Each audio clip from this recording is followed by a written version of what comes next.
Mesdames et messieurs, bonjour et bienvenue dans votre journal. Nous sommes très heureux de vous retrouver dans cette édition spéciale Covid.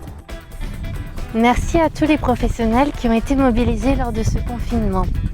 Commençons tout de suite par la réouverture des ateliers de l'ESAT, notamment l'ESAT de Guy Pavin. Alors je l'ai vécu les premières semaines très bien. Au fur et à mesure du temps, c'était un peu, je trouve le temps un peu long. Donc je me suis bien occupé, hein, il n'y a pas eu de souci. Donc j'ai beaucoup regardé la télévision, j'ai travaillé sur mon ordinateur, j'ai été marcher, mais j'avais qu'une hâte, c'était de reprendre le travail.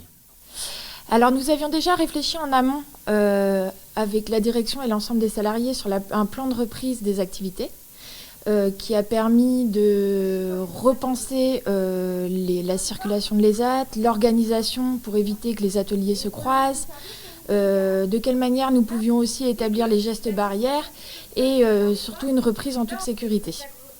Et nous avons décidé de les accueillir par le biais d'une information collective afin de leur présenter la nouvelle organisation, aussi de faire un rappel des gestes barrières pour se protéger les uns des autres et surtout libérer la parole après 2 mois de confinement.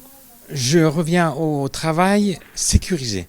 J'ai eu toutes les explications nécessaires pour le travail, donc je me sens à l'aise là. Et enchaînons avec le retour d'une ouvrière à l'atelier de l'horticulture à Plabennec. Ça m'avait manqué de revoir les collègues, les moniteurs et surtout de revoir les fleurs, ça m'avait beaucoup manqué. C'était surtout très bizarre de revenir parce que ça avait beaucoup changé, tout avait poussé et puis nous on n'était pas là. On ne pouvait pas s'occuper des fleurs, c'était très dur au début. Et là on a repris le rythme. On continue avec le témoignage d'un éducateur sportif de l'IME qui est venu prêter main forte en blanchisserie lors du confinement. Du coup, j'ai vu un autre aspect aussi de l'handicap avec une autonomie beaucoup plus poussée avec les ouvriers ESAT. Non, c'est vraiment intéressant là-dedans. Et aussi voir comment ça... tout le linge, nous, on l'utilise, mais on ne sait pas qu'est-ce qui se passe après. Donc c'est bien aussi de voir l'arrière du décor. Et ouais, c'est vraiment bénéfique là-dessus. Et maintenant, nous poursuivons la vie en confinement dans les structures d'hébergement spécialisées. Les premiers jours n'ont pas été évidents. Après, on a trouvé ce qu'on va appeler le rythme de croisière, où du coup on a pu un peu trouver des activités à répéter les matins et les après-midi, mais c'est vrai qu'on a quand même beaucoup de résidents pour qui le manque de la famille notamment s'est très vite fait ressentir et du coup beaucoup de troubles de comportement sont apparus à ce moment-là. C'est pour ça que là on voit que le fait que les résidents puissent retourner maintenant en famille, ça libère aussi beaucoup de tensions sur les pavillons. Il y a eu toutes des mesures barrières, précautions standards et précautions complémentaires sur les groupes auprès des résidents. Et il y a eu aussi la salle Covid, qu'on appelle nous la salle Covid, qui a été préparée au sein de l'établissement.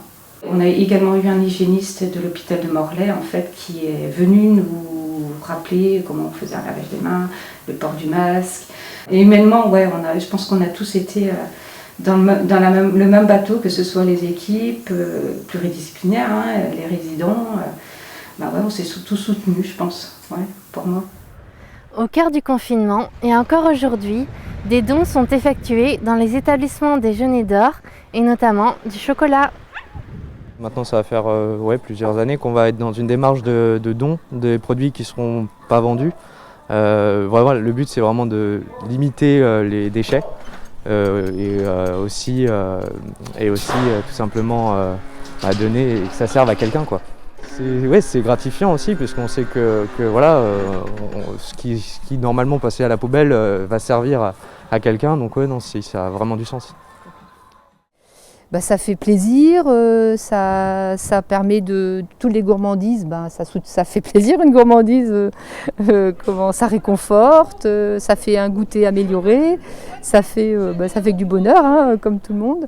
D'avoir un petit chocolat le soir quand on va se coucher, c'est toujours plaisant. Donc il y a eu énormément de solidarité et c'est vrai que ça a été très très très beau pour les résidents et très très chaud, ça a fait très chaud au cœur.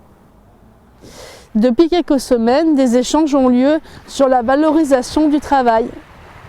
En quoi est-ce important ce nouvel espace de dialogue social ?